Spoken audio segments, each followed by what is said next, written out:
وإن لم تغفر لنا وترحمنا لنكونن من الخاسرين رب ارحمهما كما ربيانا صغيرا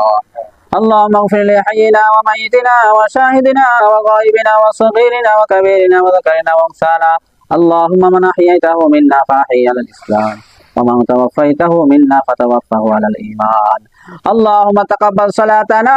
وصيامنا وقيامنا وركوعنا وسجودنا وتراويحنا وتسبيحاتنا يا أرحم الراحمين اللهم تقبل كل عمل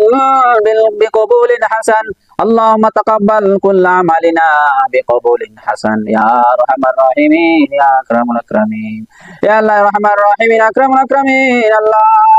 আপনার প্রিয় বান্দাদেরকে নিয়ে আল্লাহ আপনার নবীর মেহমানদেরকে নিয়ে আল্লাহ যাদেরকে সাথে নিয়ে আল্লাহ আপনার দরবারে দুটো হাত দিছিলাম আল্লাহ আল্লাহ ইফতারের পূর্ব মুহূর্তে আল্লাহ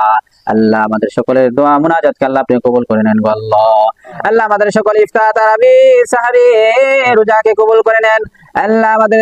রোজা তারাবি ইফতারকে কবুল করে নেন আল্লাহ আমাদের সকলের আমলকে আল্লাহ কবুল করে নেন আল্লাহ সকলের খতমে কোরআনকে কবুল করে নেন সকলের তাসবিহাতকে কবুল করে নেন গো আল্লাহ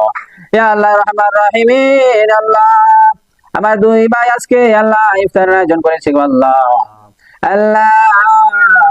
আল্লাহ উলামা রব্বানির ভাইয়ের পক্ষ থেকে আল্লাহ আল্লাহ ইফতারের আয়োজন করা হয়েছে এবং আল্লাহ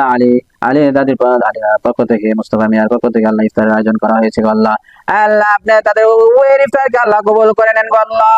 আল্লাহ আপনি তো জানেন তাদের নিয়ত আল্লাহ তাদের নিয়তকে খালেস হিসেবে আল্লাহ আপনি কবুল করে নেন